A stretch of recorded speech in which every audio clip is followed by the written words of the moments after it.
अच्छी खबर यह है कि जून तिमाही के दौरान देश के शहरों में एफएमसीजी प्रोडक्ट की डिमांड लौटती हुई नजर आई है।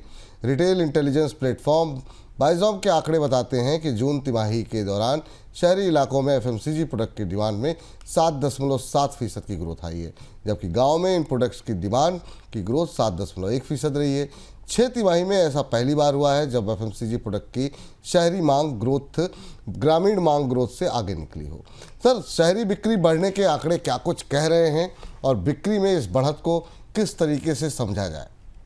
एफएमसीजी कंपनियों के लिए तो ये थोड़ी राहत की खबर है, अच्छी खबर है। आज हमने बाजार पर भी इसका थोड़ा सा सेंटिमेंटल असर देखा, पर आंकड़ों को अगर आप भीतर से खोल के पढ़ें तो दो चीजें बड़ा महत्वपूर्ण समझ में आती हैं।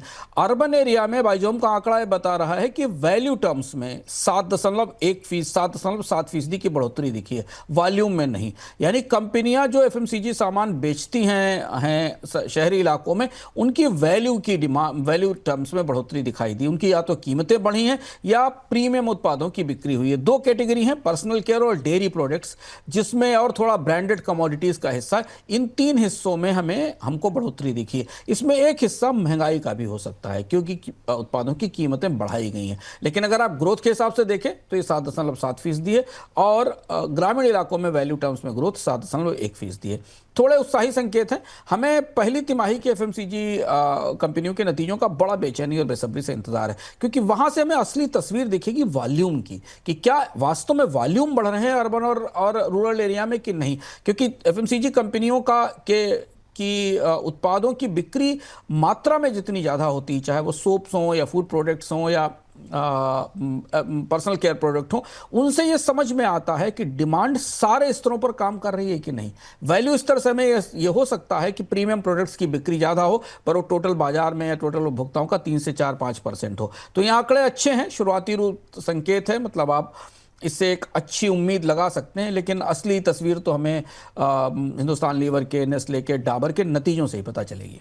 हाँ, लेकिन ये बात आप बिल्कुल सही कह रहे हैं। लेकिन सर, अभी जो सेंटिमेंट पॉजिटिव हुआ है, उम्मीद करें कि कुछ पॉजिटिव नतीजे रह सकते हैं। आज हम क्रॉस द बोर्ड, जैसा कि आप बता ही रहे थे कि सभी एफएमसीजी कंपनियों में तेज़ी का माहौल देखने को मिल रहा है। एचयूएल में हमने देखा 4-4.5% की तेज़ी देखने को मिली। डाबर मजबूत दिखाई दे रहा है। गोदरेज कंज्यूमर में अच्छा मोमेंटम बनता हुआ दिखाई दे रहा है। तो ये एक पॉजिटिव संकेत माने इसे? हाँ, देखिए, इसके हिसाब से अगर आप देखें तो हमें एफएमसीजी कंपनियों के नतीजों में से थोड़ी अच्छी उम्मीद है। अब किस सेगमेंट में अलग अलग कहाँ कितनी ग्रोथ आती है तो नतीजों से पता चलेगा, पर ऐसा माना जा रहा है कि थोड़ी बहुत बेहतरी हमें पिछले तिमाही की तुलना में दिखाई दे सकती है। हालांकि ग्रामीण मांग को लेकर भी अब थोड़ी चुनौतियां हैं, अलग अलग स्तर पर दिख रही हैं। लेकिन ये आंकड़ा जरूर एफएमसीजी कंपनियों को लेकर जो बाजार का आउटलुक है उसे बेहतर करने में, तो उम्मीदें बढ़ाने में सफल रहा है। अब हमें कुछ खास कंपनियों के नतीजों के जरिए पता चलेगा कि क्या तस्वीर बनती है। हमने जब परसों चर्चा भी की थी कंपनियों के नतीजों के आउटलुक पर विपुल जी, तब भी हमने कहा था कि एफएमसीजी कंपनियों के लिए ये तिमाही शायद अच्छी साबित हो सकती, बेहतर साबित हो सकती। इसे अब क्रॉसओवर तिमाही भी कह सकते हैं, जिससे के बाद ये उम्मीद कर सकती हैं कि वो अगली तिमाही से चीजें थोड़ी और बेहतर हो जाएंगी। ठीक, तो ये बात यहाँ पर निकल के आ रही है। और इस बीच हालांकि आखिरी में आते आते कुछ एक एफएमसीजी कंपनियों में दबाव देखने को मिला, क्योंकि बाजार अपने महत्वपूर्ण स्तर को तोड़ा। हालांकि हिंदुस्तान लीवर जो है 5.5-4.5% की तेज़ी के साथ बंद हुआ। यहाँ पर एमडी और सीईओ पद पे प्रिया जी को तैनात किया गया है, तो उसका भी एक पॉजिटिव सेंटिमेंट बनता हुआ दिखाई दे रहा है। गोदरेज कंज्यूमर, डाबर जैसी कंपनियों में भी कुछ दिनों के अंदर एक अच्छा सकारात्मक रुझान जो है बनता हुआ दिखाई दिया है। लेकिन इन सब के बीच में इमर्जिंग मार्केट के ग्लोबल बॉन्ड इंडेक्स में भारतीय बॉन्ड्स की हिस्सेदारी घट सकती है।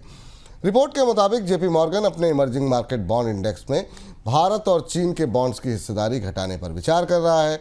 बॉन्ड इंडेक्स को ज़्यादा संतुलित करने के लिए हिस्सेदारी कम करने पर विचार किया जा रहा है। किसी एक देश की हिस्सेदारी की लिमिट को 10% से घटाकर 8.5% किया जा सकता है। सर, जेपी मॉर्गन ये बदलाव आखिर में करने क्यों जा रहा है?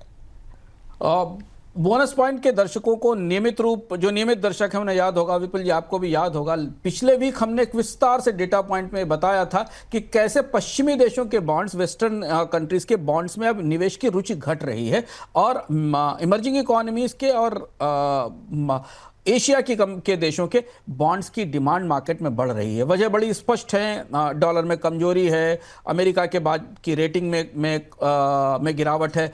यूरोप के बॉन्ड मार्केट में डिफ्ट तो है, लेकिन यूरोप में भी बॉन्ड्स की चुनौती और घाटे की चुनौती है।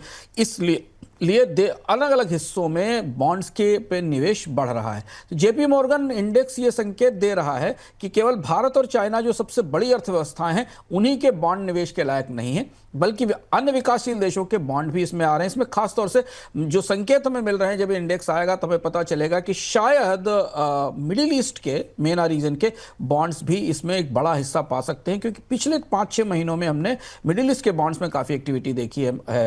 मध्य पूर्व की अर्थव्यवस्थाओं ने काफ़ी बड़े बॉन्ड जारी किए। इसके अलावा भी एशिया की कुछ अर्थव्यवस्थाएं हैं जहां से बॉन्ड की रिलीज बढ़ रही है। तो ये इंडेक्स अब संतुलित होता दिख रहा है, जिसमें भारत और चीन का अकेले दबदबा नहीं रहेगा।